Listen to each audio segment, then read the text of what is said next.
آپ financial Times والی story discuss کرنا چاہتے ہیں, میرے میں اتنی ہمت یا مجال نہیں ہے, میں آپ کو واپس نیو یارک ٹائمز پہ لے کے آؤں گا. تو نہیں, میں جو نیو یارک ٹائمز پہ رہے ہیں وہ بہتر ہے, کیونکہ ٹرمپ کا غصہ بھی نیو یارک ٹائمز سے بہت نکلتا ہے, تو ہم بھی وہ تو سارے میڈیا پر ہی ہے, نہیں نیو یارک ٹائمز کو بہت زیادہ, جی فیک میڈیا, ہاں تو نیو یارک ٹائمز پہ ہی ہم ذرا کندھے اس پہ رکھتے ہیں, فائنینشیل ٹائمز سے واپس آ جاتے ہیں. جی تو نیو یارک ٹائمز یہ کہتا ہے کہ پاکستان کے جو حکام ہے, آپ نے دیکھا کہ انہوں نے جو جہاز قبضے میں لیے ہیں.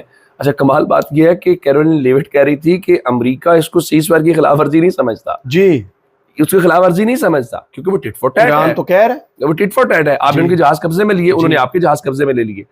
اچھا اس کے بیچ میں نیو یارک ٹائمز یہ کہہ رہا ہے کہ پاکستان کے حکام کا یہ خیال ہے کہ وہ اس وقت بیک ڈور جتنی بات چیت کر رہے ہیں یا ان چیزوں کو لے کر رہے ہیں, تو ان کا خیال یہ ہے کہ وہ آنے والے دنوں کے اندر مذاکرات کو لے کر چیزوں کو ٹریک پر لے آئیں گے.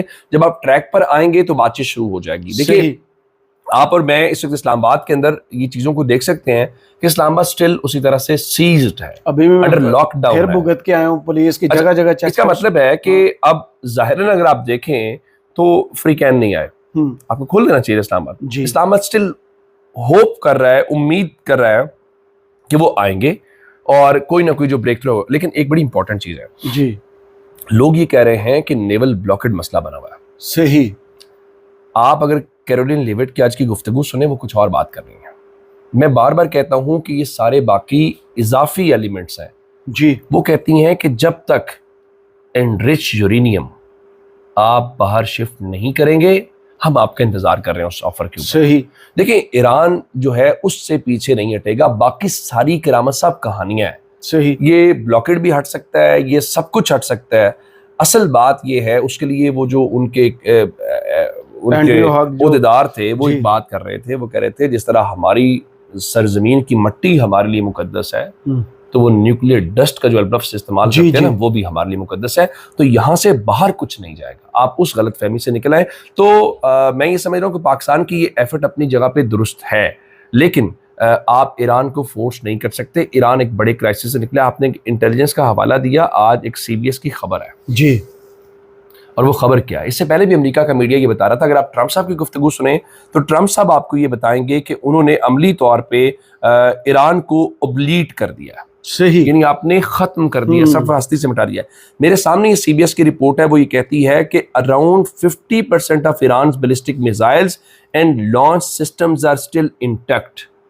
مثلاً 50% سے زائد ان کے بیلسٹک میزائلز اور اس کو لانچ کرنے کا جو سسٹم ہے وہ انٹیکٹ ہے 40 دن کی جنگ کے بعد, جہاں پہ آپ نے ہزاروں کی تعداد میں حملے کیے. آگے وہ کہتے ہیں کہ 60% of naval force remain and are still disrupting shipping. یعنی آپ جو کہتے ہیں ہم نے نیوی ختم کر دی ہے, وہ ان کی انٹیلیجنس رپورٹ بتا رہی ہے امریکہ کی کہ بھائی 60% موجود ہیں. اور سب سے امپورٹنٹ بات کیا ہے, آپ جانتے ہیں کہ انہوں نے اپنے ایئرپورٹس کے اوپر اپنا آپریشن شروع کر دیا ہے. وہ کہتے ہیں رفلی 2/3 of Iran air force is still operational despite heavy strike. 2/3. پھر آپ نے کیا کیا بھائی, آپ جو کہتے ہیں کہ ہم نے اوبلیٹریٹ کر دیا ہے, ہم نے ہستی سے مٹا دیا, لیکن آپ کی انٹیلیجنس رپورٹ کہہ رہی ہے کہ بھائی وہ انٹیکٹ ہے, وہ آپ کو اسی طرح سے آج بھی ڈیمیج کرنے دیتے ہیں. ایک بریکنگ نیوز ہے, Pentagon says U S secretary of the navy John C Phelan to step down, کہ وہ گھر جا رہے ہیں. جی, اب دیکھیں جنگوں میں ہم نے سنا تھا نا کہ سپہ سالار نہیں بدلے جاتے, یہاں پہ پہلے سپہ سالار کے بارے میں اخبار آئی. اب دنیا کی جی یہ اب دنیا کی سب سے بڑی طاقتور نیوی ہے. ہم صرف اور صرف امریکہ کی بات کر رہے ہیں. یہ امریکہ کی بات نہیں, یہ سپہ سالار جو بدلے, میں صرف وہاں ہی ہوا تھا. آپ کو یاد نہیں کہ ان کے سیکرٹری آف وار نے سب سے پہلے متھا کس سے لگایا؟ جی ہاں, چیف آف آرمی سے. اس کے بعد کتنے سارے لوگ اس نے بدلے, ان کی پروموشن روکی, اور جنگ کے دوران سب کچھ کیا. اب یہ اگر دنیا کا مطلب ہے, اس کا مطلب کیا ہے, آپ شکست کھا چکے. اس کا مطلب یہ ہے کہ آپ نے ایک ٹیبل کے اوپر ایک ایجنڈا سیٹ کیا ہوا تھا. جی, آپ نے گول سیٹ کیے ہوئے تھے کہ ہم نے یہ اچیو کرنا ہے. آپ یا میں, آپ کے پاس کوئی امپلائی ہو جس کو آپ نے کوئی ٹارگٹ دیا ہو, وہ اچیو نہیں کرے گا تو آپ کیا کریں گے؟ فائر کریں گے. ایبسلیوٹلی, یہ وہی ہو رہا ہے. اس کا مطلب کیا ہے, ان کی انٹیلیجنس رپورٹ سے ریموول, یہ ساری چیزیں بتا رہی ہیں کہ امریکہ گراؤنڈ پہ ڈیلیور نہیں کر رہا. وہ جو ٹارگٹس دیے ہوئے تھے وہ لوگ وہ اچیو نہیں کر سکے. آپ کی انٹیلیجنس رپورٹ بتا رہی ہے ایبسلیوٹلی کہ آپ کی نیوی موجود ہے, آپ کی ایئر فورس موجود ہے, آپ کی میزائلز موجود ہے, آپ کے لانچرز موجود ہیں.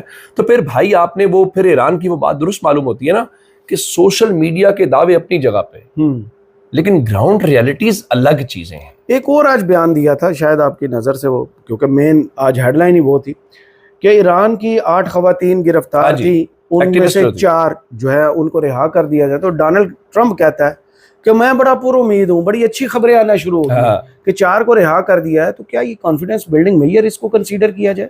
دیکھیے میں نہیں سمجھتا کہ ابھی یہ ایران کی جانب سے یہ تب نہیں, ایسا ہو ہی نہیں سکتا. آپ دیکھیں نا, ٹرمپ صاحب تو بہت ساری باتیں کرتے ہیں. وہ تو کہہ رہے تھے کچھ جہاز بھی جا رہے تھے یہاں سے, کل انہوں نے بتایا تھا کہ وہ جہاز آ رہے ہیں فلاں, وہ کہاں پہنچے ہیں, ان کی باتوں میں نہ جائیں. اصل بات یہ ہے کہ یہ اس وقت ہوگا, اچھا یہ ہو سکتا ہے, اس میں کوئی بڑی بات نہیں ہے. ڈپلومیسی میں تو سائن ہی ہوتے ہیں. ابھی آپ کو اگر یاد ہو, اس جنگ کے دوران فرانس کی وہاں پہ ویسلز گزری. نمبر 1, فرانس کے ایک یہاں پہ ڈیٹینی تھے ایران کے اندر, انہوں نے رہا کر دیا. جی ہوتا ہے, ملکوں کے درمیان چیزیں ہوتی ہیں, گیو اینڈ ٹیک ہوتا ہے, پاکستان میں ہوتا ہے, باقی جگہوں پہ ہوتا ہے, اس میں کوئی بات نہیں ہے. لیکن ایران کے پاس بھی بہت ساری ڈیمانڈز ہیں. جی مثلا ایک سینکشنز کی ڈیمانڈ ہے, تو کیا آپ نے ہٹا دی ہیں؟ نہیں. آپ ٹیبل پہ بیٹھیں گے, بات ہوگی. ابھی تو آپ ٹیبل پہ بیٹھے ہی ہیں, اس سے پہلے ہی آپ آؤٹ کم بتا رہے ہیں, لڑائی کو بڑھانے کی چیزیں کر رہے ہیں اور دوسری تیاری مکمل کر رہے ہیں دوسری سائڈ. ہاں وہ آپ نے اگر باقر غالب آف صاحب کے جو مشیر ہیں, آپ مہدی محمدی صاحب کی بات کر رہے ہیں, پہلی ہیڈ لائن تھی آج نیوز چینلز. مہدی محمدی صاحب یہ کہتے ہیں کہ ایک تو یہ جو آپ نے جنگ بندی کی ہے نا, سیز فائر, یہ بے معنی ہے. اچھا ایران ویسے کل سے یہی کہہ رہا ہے کہ یہ یونیلیٹرلی آپ نے کی ہے, یعنی یک طرفہ طور پہ کی ہے. اچھا دوسرا وہ ان کا یہ خدشہ یہ ہے کہ آپ ایک اور حملے کے لیے ٹائم بائے کر رہے ہیں. جی یہ جو سکون ہے نا بڑے طوفان, اس کا مطلب ہے کہ ایران کو اندازہ ہے. اور انہوں نے کل کیا کہا تھا جب یہ سیز فائر ایکسپائر ہونے والا تھا, انہوں نے کہا تھا کہ ہم نے اپنی فوج کو یہ آرڈر دے رکھا ہے کہ جو آلریڈی ڈیسائیڈڈ ٹارگٹس ہیں, کیونکہ ایران کے اندر ایک پرابلم اس وقت یہ ہے کہ آپ کی لیڈرشپ کی جان لی جا سکتی ہے. سو انہوں نے چیزوں کو پہلے سے ڈیسائیڈ کیا ہوا ہے کہ بھائی دیکھو, یہ اگر آپ کو میں ایک مثال دیتا ہوں, عمان میں ایک حملہ ہوا تھا شروع کے دنوں کے اندر, ایک میزائل گر گیا تھا سلالہ میں. اس پہ کیا ہوا تھا کہ عباس عراقچی صاحب نے کہا تھا کہ ہماری ٹارگٹ لسٹ میں عمان نہیں ہے. پھر انہوں نے ایک اور بات کی تھی, ان کا تھا چونکہ چیزیں ہم نے ڈی سینٹرلائز کی ہوئی ہیں تو ہو سکتا ہے کچھ ایسا ہوا ہو, لیکن ہم اس کو دوبارہ انویسٹیگیٹ کریں گے. سو انہوں نے اس ڈی سینٹرلائزیشن کو اپلائی ابھی بھی کیا ہوا ہے کہ اگر سینٹرل لیڈرشپ کے ساتھ آپ ڈسکنیکٹ ہوتے ہیں یا کچھ ایسا ہوتا ہے تو کر دیں, جہاں کرنا پڑے گا. سو میرے خیال سے اب انہوں نے یہ کل یہ بیان دے کے بتایا. تو یہ جو بات کر رہے ہیں نا مہدی محمدی صاحب, یہ بڑی امپورٹنٹ ہے. یہ پہلے دن سے ایران کا یہی خدشہ تھا کہ ٹائم بائی کرنا چاہتے ہیں, یہ نیک نیتی کے ساتھ سیز فائر نہیں کر رہے. تو پہلے تو اب نئے ہرمز کی بات ہو رہی تھی, پھر باب المندب آیا, اب انڈونیشیا ایک پرپوزل لے کے آتا ہے کہ یہ اسٹریٹ آف ملاکا جو ہے اس کے اوپر فیس امپوز کر دی جائے. پہلے ہی لوگ پریشان ہیں کہ اب نئے ہرمز سے گزرنے کے لیے پہلے تو ایران کی اجازت چاہیے, پھر اب امریکہ کی انٹری ہو گئی ہے. اب اگر اسٹریٹ آف ملاکا بھی بند ہو جاتی ہے تو آدھی دنیا تو پہلے ہی اس سے سانس لینا مشکل. اس میں مثال موجود ہے, اس میں مثال موجود ہے نا. آپ جو جب سوئس کینال کو دیکھتے ہیں, یہ ٹرکی کے قریب ہے, کون سا وہ جس کا جو آگے میڈیٹرینین اور ریڈ سی کی طرف جانے والا. جب دیکھیں راما صاحب, اس میں ہوتا یہ ہے نا, جب آپ انٹرنیشنل لاز کو پڑھتے ہیں تو اس میں یہ آپ نوٹیکل مائلز میں جب جاتے ہیں تو اس میں آپ کا پہلے ٹیریٹوریل واٹرز ہے نا, پھر انٹرنیشنل واٹرز ہے. نہیں ٹیریٹوریل واٹرز ہے, اس کے بعد اگلے جو واٹرز ایک دوسری لمٹ آتی ہے جہاں پر آپ جو نیچرل ریسورسز ہیں, گیس ہے, آئل ہے, اس کو کر سکتے ہیں. اس کے بعد انٹرنیشنل واٹرز ہیں, یعنی اس کی اگر وہ کرتے جائے پیمائش کے بعد وہاں فریلی موو کریں گے. بھائی وہ جو کہتے ہیں اس کو, یہ جو اسٹیٹ آف ہرمز ہے وہ ایران کے ٹیریٹوریل واٹرز کے اندر, ایران اور عمان دونوں کی اس پہ وہ ٹیریٹوریل واٹرز ہیں. یعنی یہ میں اس کو اور طرح سے سمجھانا چاہتا ہوں. اگر آپ کے میرے ملک میں سے انڈیا کا جہاز گزرے تو وہ کہہ سکتا ہے میں اس پہ سے گزر رہا ہوں. بھائی وہ میرے ملک کی ایئر اسپیس ہے, یہ نہیں ہے کہ آسمان پوری دنیا کا ہے. صحیح. تو انہیں فیس ادا کرنی ہے. افغان طالبان آپ کو پتا ہے کہاں سے زیادہ پیسے لے رہے ہیں؟ جو ان کی ایئر اسپیس استعمال ہوتی ہے, جو جہاز گرتے ہیں بلینز آف ڈالرز دیتے ہیں, وہاں سے ان کی آمدنی ہے. کہنے کا مطلب یہ ہے کہ جب آپ کی ٹیریٹوریل واٹر سے کوئی جہاز گزرے گا تو آپ فیس لیں گے. صحیح. پیسوں کی بات ہو رہی ہے, جو آپ کو پتا ہے یو اے ای نے ہم سے 3 ارب لے لیے. آج ایک سٹیٹمنٹ کہہ رہے ہیں کہ آپ کے لے لیے, اپنے پیسے لیے انہوں نے, اپنے پیسے لیے, لیکن سعودیہ کی وجہ سے لیے نا. وہ کھل کر ادھر بھی کوئی نہیں بات بتاتا نا کہ سعودیہ کے ساتھ آپ کا ڈیفنس پیکٹ ہوتا ہے, وہ بھائی جان ستمبر 2025 میں ہوتا ہے, جنوری میں کہتے ہیں کہ بھائی سارے پیسے. آپ بھی تو ان پہ جب حملے ہو رہے تھے آپ بھی تو بھاگ کے سعودی عرب جاتے ہیں. نہیں وہ نہیں, آپ بھی تو کہتے ہیں ہم آپ کے ساتھ کھڑے ہیں. وہ باؤنڈ تھے پہلے, ان نے بھی تو ایگری ہوئے تھے نا کہ 3% پہ دیں گے, اور جب تک یہ IMF کا دسمبر تک پروگرام ہے تب تک وہ پڑے رہیں گے. وہ انہی کے پیسے تھے لیکن پڑے رہنے تھے. آج جو ایک اسٹیٹمنٹ میری نظر سے گزری کہ ان کے UN میں جو ایمبیسڈر ہے وہ میڈیا سے گفتگو کرتے ہیں اور $1 ٹریلین کی بتاتے ہیں کہ انویسٹمنٹ ہماری امریکہ میں موجود ہے، اور دوسری جانب جو اپنے ریزروز بتاتے ہیں نا ٹریجری کے $300 ارب، اگر آپ کے پاس اتنا پیسہ پڑا تھا تو آپ پاکستان سے تو پھر بدلہ ہی لے رہے ہیں نا. اس اسٹیٹمنٹ کو تو میں اسی طرح دیکھوں نا کہ بھائی جان پاکستان والوں آپ ہمیں پسند نہیں. کراما صاحب بات بڑی سیدھی ہے کہ پیسے انہی کی تھے، نو ڈاؤٹ، اس میں تو کوئی دوسری رائے نہیں ہے. میں اس کو ذرا لڑائی کے ٹائم آپ کہیں گے بھائی جان نہیں، میں پریکٹیکل بات کرتا ہوں. ہاں، حملے ہو رہے تھے UAE کے اوپر، حملے ہو رہے تھے سعودی عرب کے اوپر، ہم کس کے بارے میں کنسرن تھے؟ سعودی عرب کے بارے میں. جی، اگر آج بھی ہمیں ایک آپشن چوز کرنی پڑے کس کو کریں گے؟ سعودی عرب کے اوپر. کیوں؟ ہمارا مفاد جڑا ہوا ہے، تو فوج ادھر ہی تو گئی ہے، ہمارا مفاد جڑا ہوا ہے. جی. اچھا، میرے خیال سے ہمیں کوئی زیادہ ناراض نہیں ہونا چاہیے UAE سے. UAE کا جھکاؤ بڑے عرصے سے انڈیا کی طرف ہے.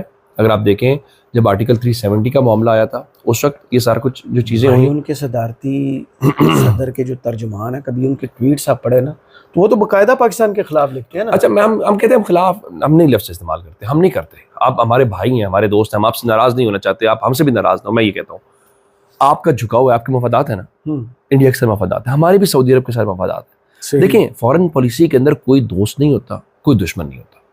فورن پالیسی میں صرف یہ بات آپ کی بڑی کتابی ہے اور بڑی فورن پالیسی میں ایک ہی چیز ہے، مفادات، اپنے مفادات. سو اس وقت اگر UAE سمجھتا ہے کہ اس کا مفاد ہمارے ساتھ نہیں ہے، جی مجھے بتائیں نا کہ میں وہاں پہ اسرائیل کا دفاع کروں. میں آپ خود بھی تو اپنی بھی اداؤں پہ غور کریں نا. تو اداؤں آپ کی پھر وہ میٹنگ یاد ہوگی جو ریاض میں ہوئی تھی فارن منسٹرز والی. ہاں جی، جس میں کس نے مخالفت کی تھی کہ اسرائیل کی مذمت نہیں لکھی جا سکتی. پاکستان نے پرنسپل پوزیشن لی نا. ہاں، پاکستان نے پرنسپل پوزیشن لی. آگے سے دھمکی دی گئی تھی کہ ایران کے اوپر نیوکلیئر حملہ ہو جانا چاہیے. وہ ٹھیک ہے، لیکن دیکھیں ہم نے بیلنس کیا کرنا تھا. جب اتنا فیس آپ کے کھل کے سامنے آ جائے تو پھر کتنا بھائی آپ دیکھیں. نہیں، ہم پھر بھی دیکھیں، ہم پھر بھی کوشش کریں گے کہ ان کو زیادہ سے زیادہ اس چیز کو منیمائز کریں. اگر ان کی کوئی تلخی ہے بھی، اس میں بحرین بھی شامل ہے، کیونکہ اس میں دو جو ملک ہیں. اور ایک میں اور بات بتاؤں، آپ صرف اس کو پاکستان کی نظر سے دیکھ رہے ہیں. UAE اور بحرین دونوں جو ہیں وہ گلف کنٹریز سے بھی ناراض ہیں. ان کا خیال یہ ہے، دیکھیں نا جس طرح سے قطر نے بیہیو کیا ہے، جس طرح سے سعودی عرب نے بیہیو کیا ہے، وہ UAE کی لائن کے مطابق نہیں ہے.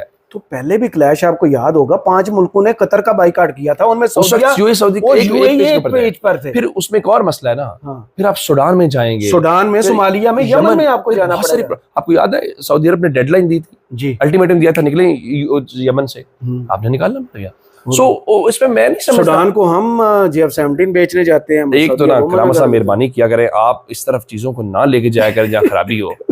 اب آپ جان بوجھ کے جو ہے کیسی خبر لے کر آتے ہیں، لیکن ہمارے ہاں نہیں ہے، لیکن انٹرنیشنل میڈیا تو چھوڑیں وہ. اچھا، ہم نے چھوڑ دیا. اب ڈونلڈ ٹرمپ کی جو بات ہے کہ جمعے کو مذاکرات ہو سکتے ہیں، کیا دیکھ رہے ہیں جمعے کو مذاکرات کی ٹیبل سج رہی؟ میرا خیال ہے کہ ابھی اس طرح سے میں زیادہ کوئی پر امید نہیں ہوں.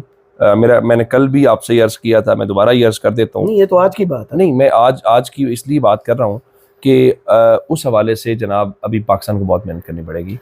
جو بیک ڈور چینلز ہیں ڈائریکٹلی، شاید اگر ڈائریکٹلی کا چانس ہوتا نا تو امریکہ وہ لائن لیتا 3 سے 5 دن والی. امریکہ جو 3 سے 5 دن والی لائن پہ پیچھے ہٹا ہے نا، اس کا مطلب تھوڑا پروسیس لمبا ہے. جی ہاں، اور امید کا بھی ہے.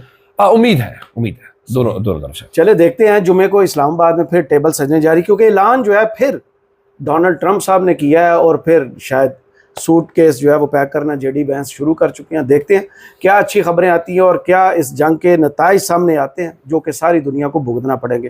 مجھے اور عمر دراز گوندل صاحب کو اس ویڈیو سے اجازت دیجیے. اپنی دعاؤں میں یاد رکھیے گا اور کمنٹس باکس میں ضرور بتائیے گا ویڈیو آپ کو کیسی لگی. اللہ حافظ.